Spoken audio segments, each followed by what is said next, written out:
Assalamualaikum warahmatullahi wabarakatuh. Selamat pagi dan salam sejahtera bagi kita semua. Di sini saya akan memperkenalkan diri terlebih dahulu. Saya yang bernama Safura Putri Hafifah, Prodi dari S1 Farmasi, kelas 2A, mahasiswa dari kampus Institut Kesehatan Helvetia. Baiklah, di sini saya akan menjelaskan tentang nasib obat di dalam tubuh. Terutama, saya akan mendefinisikan farmakologi terlebih dahulu. Apa itu farmakologi? Farmakologi yaitu berasal dari kata bahasa Yunani pharmakon itu obat, logos artinya itu ilmu. Pendahuluan farmakologi adalah yaitu pengetahuan yang berasal dari berhubungan dengan obat-obatan. Selanjutnya, saya akan menjelaskan tentang nasib obat di dalam tubuh manusia. Pendahuluannya, dalam terapeutik praktis, obat sebaiknya dapat mencapai titik tangkap kerja atau target site. Setelah diberikan melalui rute pemberian yang tepat, hanya dalam beberapa kondisi tertentu, penggunaan obat secara langsung pada jaringan sasran dapat dilakukan, misalnya pada pemberian obat anti radang secara topikal pada kulit atau mukosa yang meradang. Hal yang sering ditemukan adalah bahwa obat diberikan dalam satu kompartemen tubuh. Misalnya, di usus harus bergerak menuju titik tangkap kerja di kompartemen lain. Misalnya, berada di otak. Untuk itu, obat perlu diabsorpsi di dalam darah dari tempat pemberian dan didistribusikan ke titik tangkap kerjanya dan harus merembes melalui berbagai sawar yang memisahkan kompartemen tersebut. Akhirnya setelah menghasilkan efeknya, obat sebaiknya dibuang dengan yang wajar melalui inaktivasi metabolik dan ekskresi dari tubuh manusia. Selanjutnya, aspek-aspek biofarmasi. Biofarmasi adalah ilmu yang bertujuan menyelidiki pengaruh pembuatan sediaan obat terhadap efek terapeutisnya.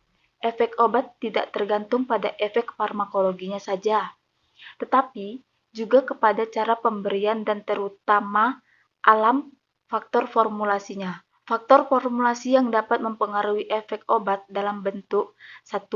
Bentuk zat aktif yaitu amorf atau kristal atau kehalusannya.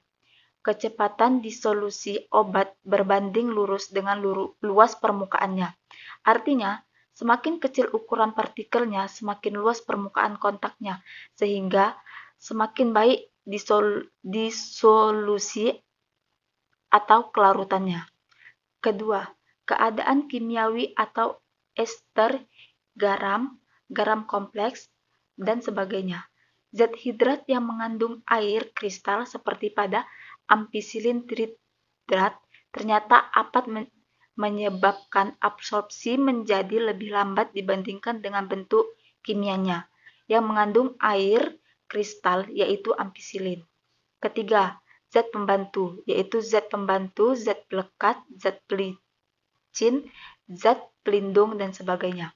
Penggunaan laktosa sebagai bahan pengisi pada tablet phenytoin dapat meningkatkan bioavailabilitas dari phenytoin sehingga absorpsinya ditingkatkan dan mencapai kadar toksik. Pemakaian zat-zat hidrofob seperti asam stearat dan magnesium stearat sebagai pelicin untuk mempermudah mengalirnya campuran tablet kecetakan ternyata dapat menghambat melarutnya zat aktif. Oleh sebab itu, perlu pengaturan jumlah yang tepat untuk penggunaan zat pembantu ini. Keempat, proses teknik yang digunakan dalam membuat sediaan atau tekanan pada mesin tablet, kecepatan alat emulgator, dan sebagainya.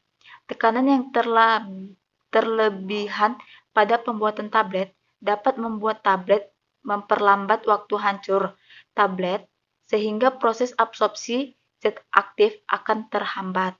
Selanjutnya, Prinsip-prinsip farmakinetika. Farmakinetika didefinisikan sebagai setiap proses yang dilakukan tubuh terhadap obat, yaitu absorpsi, distribusi, biotransformasi atau metabolisme, distribusi, dan ekskresi.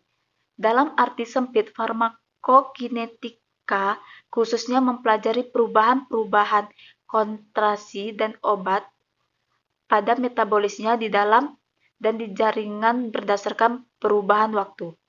Tubuh kita dianggap sebagai suatu ruangan besar yang terdiri dari beberapa kompartemen bagian berisi cairan. Antar kompartemen tersebut dipisah oleh membran sel. Lalu, kompartemen yang penting dalam tubuh kita yaitu 1. Saluran lambung usus. 2. Sistem peredaran darah. Ketiga, ruangan ekstrasel atau di luar sel antar jaringan. 4. Ruang inti sel atau di dalam sel. 5. Ruang cerebrospinal atau sekitaran otak dan sumsum tulang belakang. Selanjutnya, kerja suatu obat dapat dibagi dalam 3 fase. Pertama, fase farmasetik merupakan fase yang meliputi waktu hancurnya bentuk sediaan obat, melarutnya bahan obat sampai pelepasan zat aktifnya ke dalam cairan tubuh. Fase ini berhubungan dengan ketersediaan farmasi dan berhubungan dengan ketersediaan farmasi zat aktif di dalam obat siap diabsorpsi. 2. Fase farmakokinetika. Fase yang meliputi semua proses yang dilakukan tubuh setelah obat dilepas dari bentuk sediaannya, yang terdiri dari absorpsi, distribusi, metabolisme, dan ekskresi. Ketiga, fase farmakodinamik. Fase pada saat obat telah diinteraksi dengan reseptor dan siap memberikan efek farmakologi sampai efek farmakologi diakhiri. Baiklah, itu tadi nasib obat di dalam tubuh. Sekian penjelasan dari saya, lebih dan kurangnya jika ada kata-kata saya yang salah mohon dimaafkan. Saya akhiri dengan Assalamualaikum warahmatullahi wabarakatuh.